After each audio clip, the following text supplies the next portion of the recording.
What's up, guys? Welcome back to Country Bunkers Trains. Hope all's well and you're doing great. Well, she finally came, something I've been eagerly waiting on.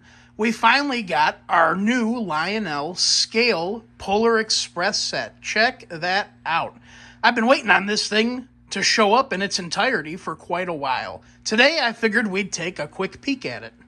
I've been wanting to get one of these Scale Polar Express sets for a number of years now, and I'm thankful Lionel decided to run it once again this past year. Lionel has offered the Scale Polar Express engine in cars several times throughout the past few years, but obviously I've always missed out on ordering them. When the stock runs out on these do typically command a hefty price on the secondary market. Some of them are just completely out of their mind, in my personal opinion, but hey, they ask it, and some people are crazy enough to pay for it. This is Lionel's current-day flagship item, in my opinion. It's a very popular piece, and people love it. Now, I will say, I'm not really the world's biggest or massive fan of the Polar Express. Don't get me wrong, obviously I like it. I grew up with the book, and of course the movie when it came out. When the movie did come out, I was already out of the intended age demographic of that movie, but of course we still went and saw it, and I enjoyed it. I mean, obviously, what do we have sitting here? It's become a bit of a Christmas classic, and it is a beautiful partnership. It makes complete perfect sense with the Polar Express and Lionel. Yeah, I love it. What I don't really understand, though, with Lionel is the need or the draw to doing other Polar Express engines and items. I don't know, maybe it's just me. This is the Polar Express. I don't see the need to have a Polar Express bipolar or GG1 or whatever other engine that they want to offer. Again, that's just me. Obviously, people like them, people buy them.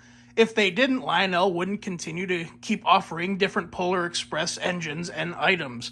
Like I say, though, I don't get it. I don't understand it, but that's just me. But anyway, Lionel offered this new Scale Polar Express set in last year's 2024 Volume 1 catalog. You know, I keep calling this a set, but it truly is not. This is all separate sale pieces purchased together to build the set. I say that because Lionel did actually offer a 20th anniversary set with this red or burgundy engine at the front of it. This is a pretty engine. Our buddy Ron picked one of these up. Got to see this in person. It does look good, but me personally, I'm more of a traditionalist. I wanted the black one. I still think that's the best looking one. If you flip the page here, you can see they did offer 3 separate sale engines. We got our black one, which we have here, that maroon and red one that we just saw, and then an exclusive for the Lionel store, this plasma-coated painted engine. I have seen some pictures of that. That is quite interesting looking, but not really up my alley. And then over here is all this separate sale cars. And like I said, I don't have any Polar Express stuff, so I bought all the cars you see on this page, minus this black roof observation car, to build my own set. Starting out with the engine itself, this is a very standard or basic legacy offering from Lionel these days. We do have fan-driven smoke on board, whistle steam, simulated smoke box glow under the ash pan here above the rear trucks. Always love seeing that. That is one of my favorite features on these Lionel engines. Of course, being the Polar Express, another standout feature, this massive cow catcher on the front. Some people love it, some people hate it. I myself love it. I mean, that's what makes this engine what this engine is. This engine does measure 26 inches long and comes with a minimum recommended curve of 0.54, which is great for me because that's what our upper loop is here on the layout, and it handles it just fine. One thing I was super impressed with this engine is how many movie quotes or sound bits that Lionel was able to cram into the sound set of this engine. I couldn't even begin to tell you how many movie sounds are in this engine. All kinds of Tom Hanks coming out of this thing. But there is somewhat of a drawback with this. When the engine gets going, it seems to get hung up or stuck on the same 2 sounds while it's running around the layout. Kind of makes you look like a fool. You tell people who are here visiting the layout how much sounds are actually in this engine, and while it's running, you're trying to play it for them, but it gets hung up on the same 2, and they're just kind of looking at you like, yeah, okay, Zach, whatever you say. But yeah, once you park it, it will cycle through them. It's got a bunch of sound sets while it's in motion, as well as a bunch of sound sets while it's parked sitting still. Quite impressive nonetheless. One last thing I'll say real quick about this particular engine. When it showed up to dealers and getting into people's hands late last year, and we started seeing the first photos and videos of them, I was a little worried. But once I got my engine in my own hands and got to see it, that worry went away. Honestly, I don't think this engine is super photogenic. It doesn't put on as great of a show on photo or on video as it does when you're seeing it live here and in person. I do think that's because a lot of the, maybe not a lot of, but quite a bit of the details on this engine are molded into it rather than being separately applied. I don't blame Lionel here. They've had this tooling for quite a while, and they're trying to model a movie, a fantasy engine, so it makes perfect sense. But when you look at these Berks next to the regular or real-world Berks, there does seem to be a lot of details lacking on these compared to those engines. Some pipes missing or pipes molded in versus being separately applied. So, like I say, you win some, you lose some. I still don't think this is a very photogenic engine, but seeing it in person, it does look great. Let's move on to the cars. These are Lionel's heavyweights. And to be honest, I actually prefer these over their 21-inch streamlined cars. These cars come with much better detailed interiors. You actually get figures in the cars. And these being a little smaller, these are much more friendly to smaller layouts. These will handle 054 curves and look somewhat good doing so, unlike the 21-inch cars. Those things look atrocious on 054 curves.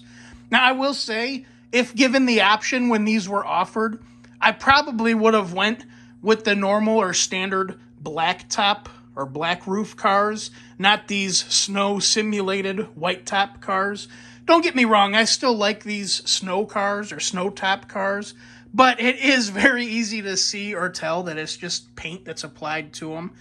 Just a little bit cheesy, but I do still like them. They offer a different look compared to our normal rolling stock and just offer something a little bit different than what we usually have running on the layout. So for that, I do like them. For the cars themselves, you can see here we've got a baggage car at the front. These come with spring-loaded doors you push in and can slide. Behind that, we have a combine car. Same thing, the doors you can just push in and slide open. And like I say, the interiors are very well detailed compared to the Lionel 21-inch cars. Even got a toilet in there, check that out. Behind that, we have the abandoned toy car. I really like what they did with this one. They've got kind of like the aquarium cars. There's a clear plastic lens inset of the seats, and they put toys on that plastic insert to make it look like toys hanging from the ceiling. But not only that, they did actually install some real, I don't know if you can see it, some real mimic toys hanging in front of the windows. These actually move around when the car's rolling to make it look a little bit more lifelike. I think they did a good job with that. Behind that, we got a standard coach. And here we got all the kids from the movie, or at least most of them. It looks like they've done duplicates of the figures in here. I'm sure they didn't make all the figures from the movie, so that makes sense. Behind that is the diner. And actually, if you look closely, it looks like they even have the hot chocolate dispenser or machine in there. That's pretty cool. And then lastly is the observation car. This is the newly tooled one with the more correct podium on the back. You can see we do have a light up top, but the drum head is not lit. Now, Lionel did fumble the ball a little bit here on this observation car. In the book, or in the catalog, as you can see, they offered it with the lettering below the windows on the snow top car, and then on the black top car, lettering above the windows. Apparently, the factory applied all the lettering for both cars above the windows. I've been seeing online several people complaining about this, and supposedly Lionel is looking into a fix, maybe offering replacement shells for these. I haven't reached out to Lionel yet. I just got these this past weekend. I am going to reach out to him sometime this week and see if I can get on a list of getting a replacement shell. It honestly doesn't bug me too much, but it does look a bit out of place compared to the other cars. I did notice, aside from the observation car, there were a few complaints from some folks with these cars, mainly pertaining to the fit and finish, and a couple people were even complaining about these doors on the cars, how they just didn't fit in there correctly, or the springs were busted or something. I don't really know. Seems to be the luck of the draw. I mean, it's Lionel after all. Come on, we all know the deal by now. It's sad, but that's the reality. But I can honestly say, luckily, I don't have any of that problem with mine. The fit and finish on all these cars looks nice and proper. All the doors are operating. They're not all janky or out of place. I would highly recommend them personally. Let's get this beauty fired up.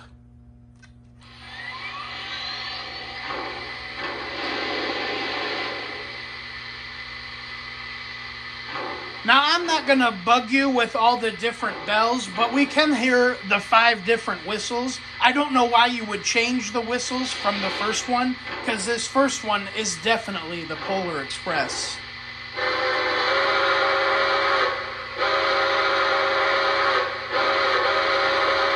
You can't get any more Polar Express than that, man. This second one, I know it's related to the movie, but I don't really know from what.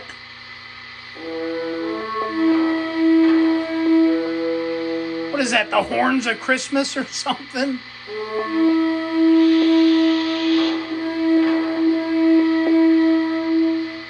Here's the third one.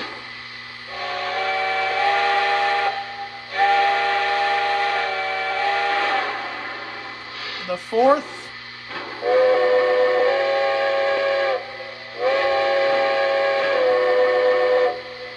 And the last.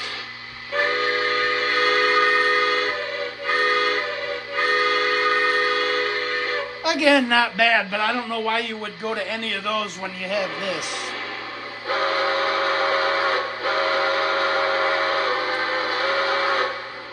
I'm going to try and play you guys a couple samples of the dialogue or the movie sounds. Hopefully they don't get hung up on the same two. I want to. Why, to the North Pole, of course. This is the Polar Express. All aboard! All aboard! Well, you coming? One thing about trains. It doesn't matter where they're going. What matters is deciding to get on. Why, to the North Pole, of course. Let's go ahead and move her out.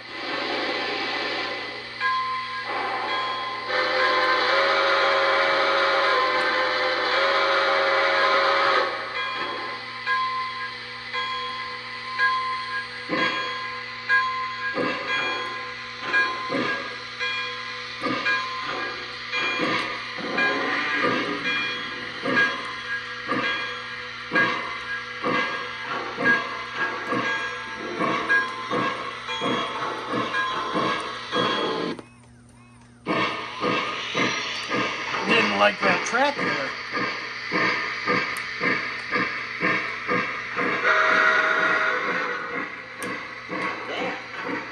There is the North Pole.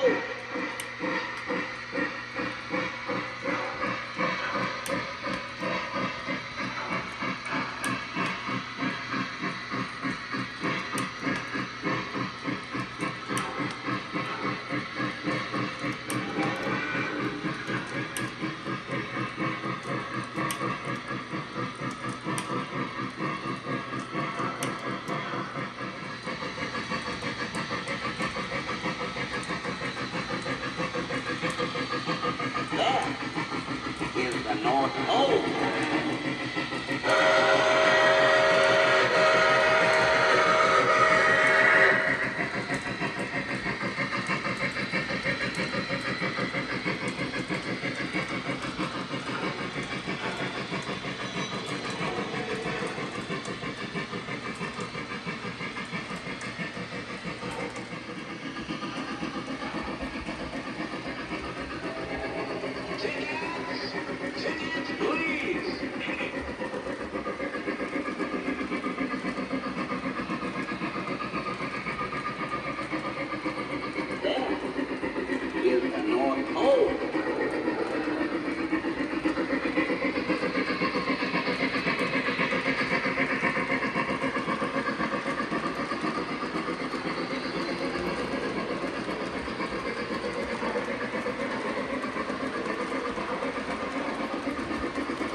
must remember, the true spirit of Christmas lies in your heart.